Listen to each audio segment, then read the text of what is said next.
Good afternoon and welcome to Chicago, host city for the Democratic National Convention. This is a special presentation of Here and Now's 2024 election coverage. We're coming to you live from Media Row in the United Center in downtown Chicago. I'm senior political reporter Zach Schultz, and I am joined, as always, by our political pundits Bill McCoshen and Scott Ross. Gentlemen, thank you again for coming back for one more week of exciting talk. Thanks for having us. Fabulous to be here. All right, Scott. Are you jazzed as hell? Absolutely. First Tony Evers reference of the day. Should we put a tracker on the board? Yeah. All right, just a few weeks ago, Scott, we were closing out the RNC in Milwaukee, and we were talking about Democrat after Democrat saying Joe Biden needed to drop off the race. What has happened since then? What have you seen that makes the difference between there and today? Well, I can say first and foremost, we are in the Windy City, and the wind is now at the Democrats' back. This race has completely turned around. The enthusiasm is off the chart, the excitement is off the chart, the opportunity is off the chart, because with Kamala Harris and Tim Walz, you have joy and hope coming back to the feelings of where we're going to move this country, that maybe this 8 years of national nightmare with Trump is going to be finally over once and for all. They're going to put a stake in this once and for all, and I think that it's going to be great for not just Kamala Harris and Tim Walz, it's going to be great for Democrats across the board. Most importantly, it's going to be good for the American people. All right, so a few weeks ago, we never saw the Republican Party more united around Donald Trump. The enthusiasm was off the charts. Where do you feel today? Well, I think Scott's got some good points here. The energy on the Democratic side has changed dramatically since we were last together on July 19th. Joe Biden dropped out on July 21st. That is the latest of any presidential candidate in modern politics. Lyndon B. Johnson got out on March 31st. So Biden gets out with 107 days to go. Democrats quickly coalesce around Harris, so there isn't a messy sort of mini primary. And I give them credit for that. They did that very, very well. And they've been able to keep her sort of out of the media and sort of set the narrative the way they want to set it. I would say with 78 days to go, there's a lot of water that's going to go under this political bridge. And yeah, there's some energy on the Democratic side, but I think once America gets to see Tim Walz and Kamala Harris and how dangerously liberal they are, they're going to say no. Is there room for the Democrats to grow in enthusiasm, or is this the peak? Are we going to see a post-convention bump like we usually do, or have we already seen it? I think once America sees what the Democrats are offering, again, fighting for you, protecting freedom, as opposed to what we saw with the RNC, which was like, basically two guys who are out for themselves. And, to quote Tim Walz, weird as heck. So I think that there is going to be a huge bump for the Democrats off it. But again, first rule of politics, set the bar low enough, you're bound to succeed.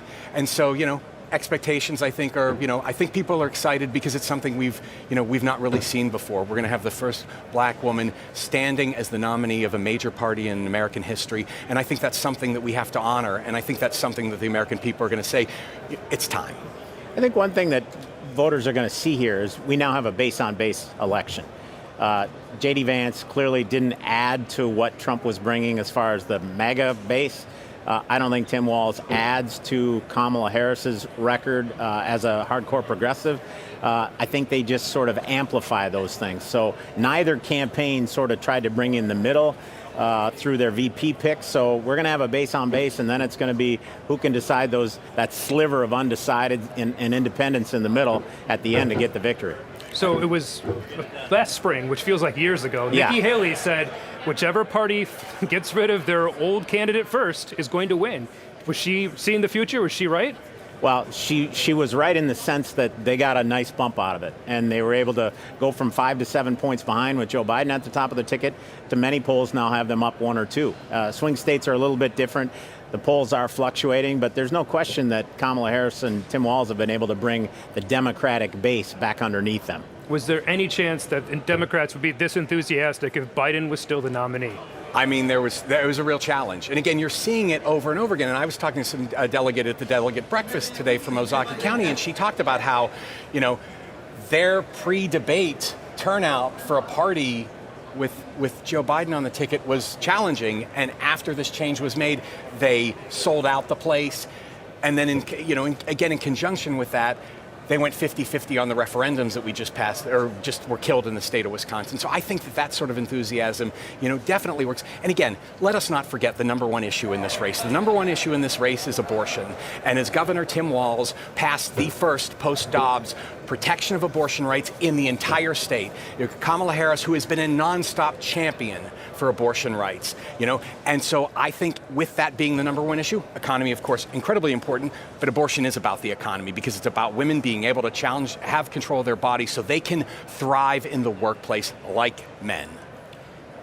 Joe Biden's supposed to speak tonight. Yeah. Will this be, what kind of send-off do you imagine is going to be in this building for him when he comes out to address the delegates? Oh, I think he's giving his own eulogy tonight. This is the end of his political career. We know that the House Oversight Committee today issued a 292-page report saying that he did commit impeachable offenses as president. I'm not calling for his impeachment prior to the election, but I think it's something that the Republicans will strongly consider in the lame duck session. I don't think Joe Biden's going to ride off into the sunset with this great glow around him the way Democrats hope. I think the chickens are coming home to roost on the Biden family. How are Democrats going to welcome Joe Biden tonight? They are going to give him the best reception, maybe other than of Kamala Harris, in this entire convention tonight, because they know what Joe Biden did. Nobody has ever put the American people before themselves as an elected official than Joe Biden did. He saw what was happening. He saw that the threat to our democracy, the threat to women, the threat to kids was so stark if he remained on the ticket that he said, I'm gonna pass on to the next generation. I could not be, as a Gen Xer, more excited about the fact that we are going to have our first Gen X ticket of Kamala Harris and Tim Walz be the president and vice president. So I think the ovation is going to be long, it's going to be sustained, and the thing is, it's going to be heartfelt. The guy gave 52 years in elected office, and worked every day for the people, going through personal tragedies, and the results speak for themselves. Under he and Kamala Harris, 16 million more jobs created, 21 million more people have access to health care. If you're a senior, you're paying $35 for insulin costs. That's 950,000 people in the state of Wisconsin. The biggest investment in student debt reduction in American history, the lowest unemployment rate in 50 years, and the best investment in and the best gun bill we've gotten in 30 years. We know that Joe got pushed off the stage by Nancy Pelosi and Chuck Schumer, to a lesser degree, or maybe to a greater degree, Barack Obama. They knew he couldn't win. All the polling showed he couldn't win. He was dogmatic. He and his wife were dogmatic about staying in the race. There was finally a meeting of the minds after the 19th of July and said either you're going to get out or we're going to push you out. And so I don't think it's going to end as rosy as my good friend Scott has said, but they're going to give it a try for sure. So when we look at the amount of enthusiasm out there, specifically on the Democratic side, Scott, with 2008 Obama being the peak, 2016 Hillary Clinton being about the nadir, where do you expect it to be this fall? I think we could have higher than Obama numbers. Obama 2008. Obama 2008. And the reason I think that is because we are doing something that America hasn't done in its 249 years, and that is have a woman be our leader. And it's time.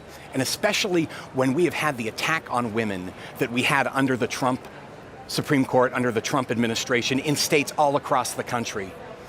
And that is why I believe that there is going to be a wave election. And again, there's a lot going on in the state of Wisconsin. I think we'll talk a lot about that this week, so people should tune back in all week. But I think that it's going to bode very, very well for up and down the ticket in the state of Wisconsin. I still do think that Tammy Baldwin's going to be at the top of the ticket, but right underneath is going to be Kamala Harris with, I think, the most votes ever received by a statewide candidate in Wisconsin history. We're going to see. I mean, voters truthfully don't know a lot about Kamala Harris. She's never received a vote for president in her life. She was the first one out of the 2020 race. She didn't receive any votes this time. So I think as voters get to know her, there are going to be some serious concerns about whether or not that's the progressive way we want to go forward. And I think the debate on September 10th is going to be determinative, just like the debate on June 27th was. I think people are going to get to see. I disagree with Scott. Abortion's a top 3 issue. It's number 3 on most polls. Economy and immigration are 1 and 2. Trump's got huge leads on all polling on those 2 issues. I think Harris made a very big mistake on Friday with her price controls for economic security plan. And the more she has to define or defend that plan going forward, the worse off it's going to be for her. So I like where we sit. Well, let's talk about the economy for a second, because inflation has been a huge issue. I mean, we've talked about it, on Here and Now, time and time again. Let's look what happened. Of the G7 countries in America, we have the lowest inflation rate of all of them, around 2%. At one point, we were, there were a couple that were higher than us. We topped out at about 10%, I think is where it was at. Yeah. There were ones that were higher. We're lower than all of them. What's the difference between those countries and our country? We passed Joe Biden and Kamala Harris's Inflation Reduction Act. That made all the difference. The investment in people, that's what they're going to get with Kamala Harris and Tim Walz. Investment in America. Tim Walz did it as governor. Kamala Harris has fought for it in the U.S. Senate and as the vice president. What we're going to get with Trump is the same old, same old. $2 trillion in tax breaks they already passed, which gave gazillion dollars to richest people in the state of Wisconsin. $2 trillion, they want to pass $5 trillion more by keeping those in effect. That is money that cannot be spent on the American people. Joe Biden made all the difference, Kamala Harris made all the difference, Democrats made all the difference, and they're going to get rewarded for it. I think voters are going to find out that Kamala Harris was uniquely involved in the increase in inflation. She was the deciding vote as the president of the overseeing the United States Senate on the Inflation Reduction Act and 2 massive spending budget bills that kicked off inflation here in the United States. In her remarks on Friday, when she talked about her new economic plan, she herself said bread was 50% more, ground beef was 50% more than it was during the pandemic, before the pandemic. Well, who's been in office that term of office? It's been her and Joe Biden. So I don't think she can run from her record, and inflation is cumulative. Scott and I struggle with our weight from time to time. It was 9% in year 1, it was 6% in year 2, it was 5% in year 3, and now it's 3% now. Well, that's still 19 pounds heavier than you were 4 years ago. But Scott, I want to talk about that, because when you talk about the Inflation Reduction Act, it's one thing to say it could be a lot worse. That's ephemeral. But it is easy for people to say it was a lot better. And whether you want to give credit to anyone or blame for anyone, there is a difference between the end of the Trump era and where we are today. But again, there was the pent up, the pandemic caused a lot of pent up buying. And let us not kid ourselves. There are American war profiteers out there who raise their prices in food, in gas, and they gouged the American people, got record profits, got record buybacks to their stockholders at the expense of the American people, because they felt like they could do it. And so they did it, and they weren't going to get any help from the Republicans, because the Republicans have done nothing other than say, let's give more tax cuts to rich people. That's going to somehow reduce inflation. And our inflation rate is now, it's the same as when it was George W. Bush. But when it comes to messaging, the messaging from Republicans seems to be winning in terms of the minds of the public. 100%. Man on the street interviews, it doesn't matter who conducts them.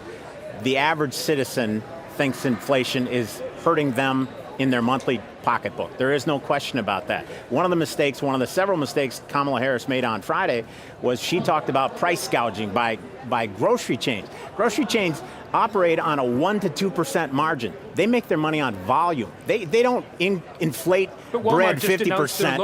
Lowering some of those prices. Good, and they're bulk purchasers. They're one of the biggest purchasers in the country. So they might have a little extra wiggle room that a Kroger's or a Festival Foods might, or even a Woodman's may not have. Again, I think that what the Democrats should do on this angle is I think they need to talk about the fact that we helped bail these companies out during COVID. All the PPP money that was spent to assist businesses, large and small, and they paid us back just like the big banks did after the economic collapse by sticking it to the taxpayers. It's not the Democrats' fault. It's the Republicans' unwillingness to come together to try and solve these problems, which has been the thing since Barack Obama took the oath January 20th, 2009. They have said no to anything related to a Democrat. The country be damned. I think the struggle for Democrats is the voters' perception. are they better off than they were 4 years ago? And most voters would say, no, they're not. And Kamala Harris is going to have to try and overcome that. And to do that, she's going to have to offer more details. And we've seen so far, she's pretty light on details. And when she gets pushed even a little bit, she struggles to go in deep into the details. 4 years ago, we were locked down in COVID because Donald Trump said we should put bleach in our veins, for God's sakes. You know, we lost 3 million jobs under Trump, the largest loss in American history. Joe Biden got a 16 million jobs by the things he was doing, like the Inflation Reduction Act, like the Investment and Recovery Act. By the time we do the show on Wednesday, we're going to be lowering those numbers. There will be new economic numbers out adjusting for the last 3 months, and it may be as much as 1 million fewer than what Scott just said. Let's bring it back to today. And this morning, Tim Walz spoke to the Wisconsin delegation. One of the very first things he did at the start of the DNC. Scott, what does that mean in terms of Wisconsin being the battleground state, that's the first place he went to? We remain the thing. You know, we are the, belle of the ball. And I was in the convention room yesterday. We're right up front. You know, I took a little picture and put it up. Like, they are right there front and center because they recognize how important Wisconsin is. Because Wisconsin got away from us in 2016, and it will not again. And see what they're doing. You know, under Ben Wickler, the Wisconsin Democratic Party has raised more money than anyone could have ever expected, especially Democrats like me who used to shriek, like as Jimmy Malone said in The Untouchables from here in Chicago, like a stuck pig. And, the fact is that the Republicans are hoisted on their own petard because Ben Wickler has found a way to raise ungodly amounts of money. That money being invested in organization. They've got 47 offices around the state, well over 200 paid staffers, organizing people all over the state. The candidates are going all over the place. Kamala Harris and Tim Walz are going to be in Milwaukee. We're here, they're over there. Listen, I don't think Tim Walz is going to sell well in Wisconsin. Minnesota is one of the top states for out-migration in the last 4 years. He's lost $2 billion in wealth. Some people come to Wisconsin, some to Florida or other warm locations. Nobody's embellished his resume more than Tim Walz, other than perhaps George Santos, and I don't think it's going to sell. The more people get to know Tim Walz, they're going to realize he is dangerously liberal. Like, as Ronald Reagan, who was a master at, his team was a master at creating photos that told the story. There is no better photo than that photo of Tim Walz surrounded by school children after making not only the biggest investment in Minnesota history in public education, but giving every student free breakfast and free lunch so that they've got the resources and they've got, kids who grow up in poverty and go to school hungry, they can't learn. He's solving those problems. That is the most phenomenal visual because he's a good guy. He's a Wisconsin and the rich kids are getting it too. Everybody gets it. Everyone's getting it. Oh, so wait. So tax cuts for rich people are okay, but these things should be means tested. A 95-cent meal for a kid whose parents happen to be doctors is bad. But Republicans in Wisconsin want to take away means testing for private school vouchers. If we're going to talk about means testing for wealthy families. Yeah, I don't know. I'm not aware that they want to do that. They've introduced bills that would have done that. That didn't pass Republican-controlled legislatures. Correct. Well, they knew that the governor was going to. I do want to go back to one thing that you just mentioned, talking about Minnesota out-migration. Yeah. A lot of that is going to northwest Wisconsin. St. Croix is one of the fastest growing parts of the state. Is that an indictment on Tim Walz, or is that more a reflection on housing in Minnesota versus Wisconsin? Because most of those people are still driving to Minnesota to work. No, I think it is a reflection on the policies of Minnesota and people voting with their feet and moving to Wisconsin. But it's been booming long before Tim Walz was governor. St. Croix County is growing faster now than it was 5 years ago. It's one of the top 5 fastest growing counties in the state. That's the Hudson area. Pepin County, where River Falls is, also growing quite a bit. Even into Dunn County, 60 miles in, is growing. And that's people saying, you know what, I could probably still work in the Twin Cities metro area, but I don't have to live there. I don't have to deal with all those policies. I think they went too far when they got both houses of the legislature. I think the growth happened because of retired Representative Ron Kind, who I used to work for, getting the Stillwater Bridge. Let's not kid ourselves. That was why the growth happened there. But again, that's, one of the, as a former, liberal advocate, we used to kill ourselves about how do we penetrate that Minnesota market with Wisconsin stories, because it is, dominated. There's no, the closest TV station, you got Superior, you've got Eau Claire, you've got La Crosse. How do you get TV to the people who get their news from TV? The people who are most likely to vote are older Wisconsinites. what they've been getting is they've been getting all the good news and all the good pictures of Tim Walz and the stuff he's doing, like gun safety legislation, like the investments in voting, like the investments in kids, like abortion tax till cuts. the moment of birth. That's just not even. It's true. It's true. He's far too liberal for Wisconsin. He's not going to be the hunter dad, the coach that they think he's going to be in Northwest Wisconsin, where I grew up, or in the rural areas. He's not going to cut into any of MAGA. I happen to think, he was in Nebraska the other day, and he said this, which I think is so insightful. And I say this, I went to a state school. I went to the University of Pittsburgh. Up the street is Carnegie Mellon, which is a very, Tory school. They used to refer to us as grade 13. Tim Walz is in Nebraska the other day. He's like, listen, here in the heartland, we don't have to listen. We don't have to hear from a Yale-educated philosophy graduate who's financed and bankrolled by billionaire venture capitalists to know what we know. We know what we know, and that's the thing. So let's talk about J.D. Vance for a minute, Yeah. because coming out of the RNC, you were mild on what he could bring to the ticket. Yeah. What have you seen since then, specifically as he almost appears to be following Democrats around Wisconsin? He's going to be in Kenosha again this week. Tomorrow. Listen, I've been pleasantly surprised. I think he's been outstanding on the stump for Trump. I think he's been way more disciplined than Trump has been, stayed on the key issues of the economy and immigration, and that's what voters want to hear about. I think he has helped so far. Is he attracting more independents like a Nikki Haley or a Glenn Youngkin would? No. But I think when he gets on stage with Tim Walz, and I'm sorry that it's not until the first week of October, people are going to say, wow, one of those guys is really smart and the other guy's got a lot of hot air. I mean, he could only go up. And I'm not saying he necessarily went up, but this is a guy who referred to Trump as America's Hitler. Again, we've got a ticket with a guy with 34 felonies, and he brings on J.D. Vance, who has the least amount of experience, that any vice president will have ever had if they were to win the election.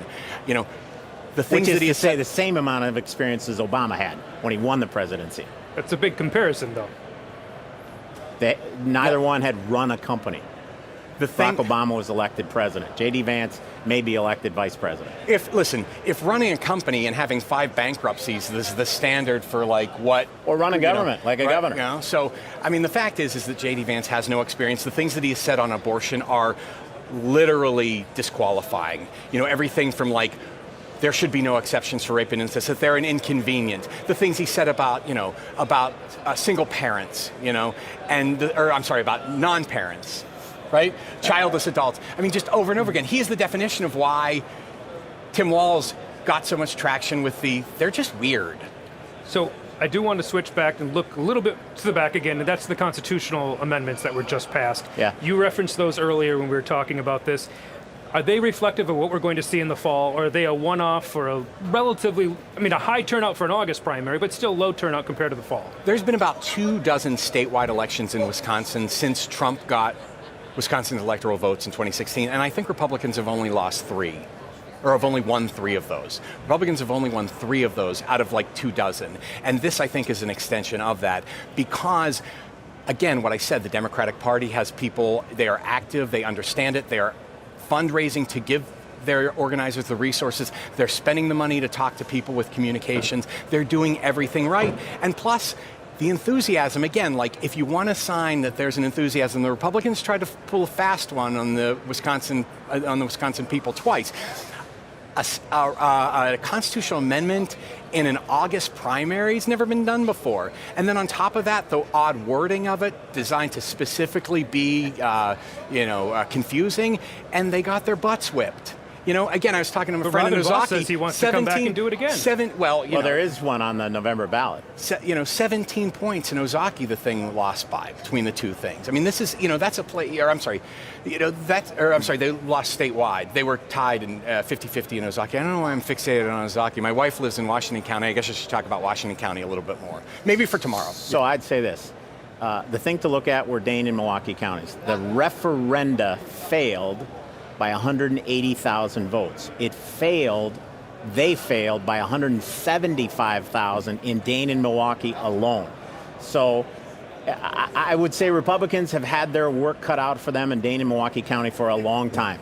This reinforces that, in my opinion. But having said that, Scott's right.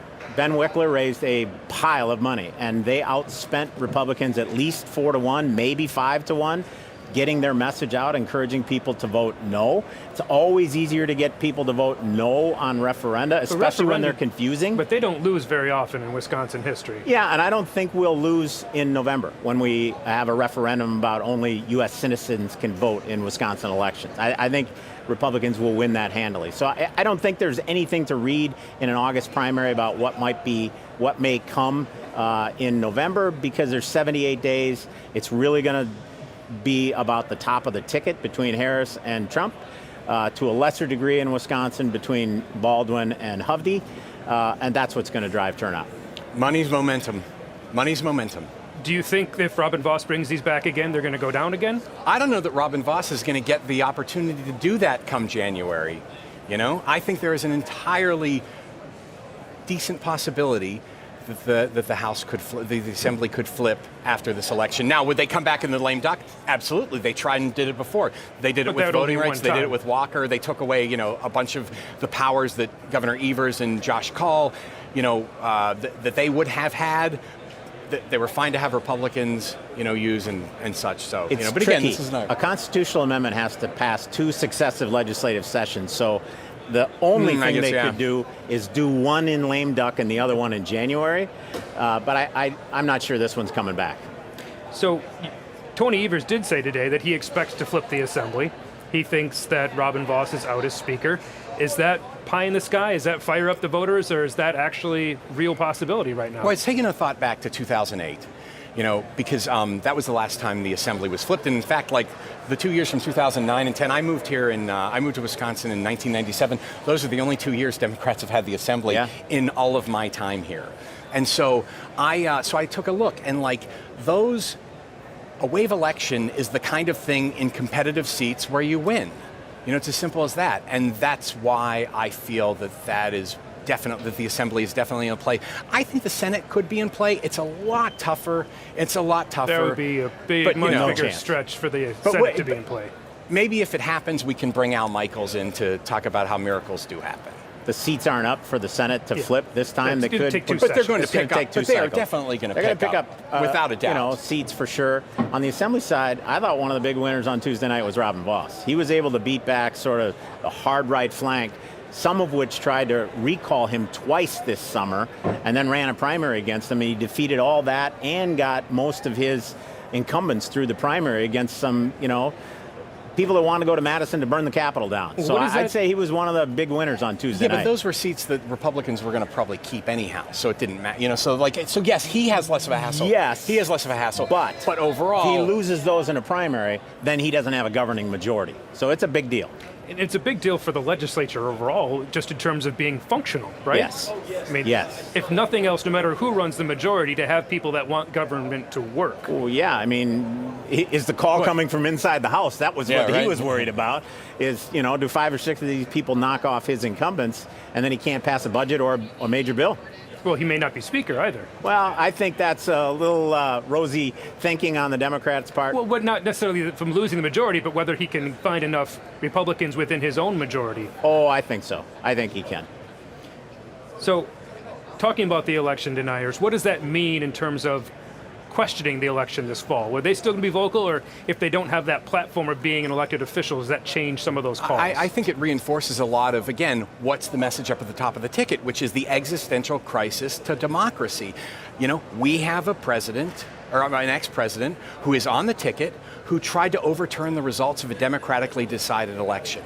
And that has continued with the election denialism and the culpability and the unindicted Ron Johnson, Derek Van Orton, who is, a terrorist insurrectionist. We're going to get over and over again. Got 3 more days. My point is that the party has been taken over by the election deniers. Whether Janelle Branch and Ramthan didn't get back in or got kicked out, it's still a party of that. If you put a microphone in front of any of the candidates, they're going to say there were problems with 2020 when every independent analysis, including a Republican one, said that's nonsense. I'd say it's good for the party. It's time to stop looking backwards and start looking forward. Voters want to hear about what you're going to do for them in the future. They don't care about 2020 anymore. Some in our party may still. but it's not a deciding issue. And the more time we spend on that means the less time we spend comparing and contrasting with our vision for the future versus the Democrats' vision. I agree. They Just a- should listen to Bill McCoshin. He's been around a long time. We have Look at the gray hair. I got just it a few through it. seconds left. Very quickly, summarize very quickly, Scott. Yeah. What is the goal for the Dems this week? What's a good week for them? The Dems is to show that they are the party that's going to move this country forward. It's time to move forward. What are the Republicans hoping comes out of this week? Well, that people get to see who Kamala Harris is. I don't know that they will.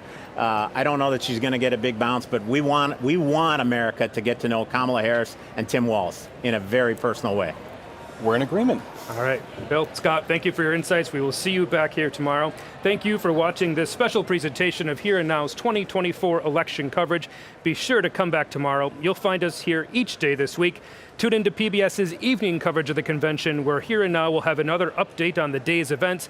And finally, join us on Friday to wrap up the week with a special one-hour presentation of Here and Now starting at 7 p.m.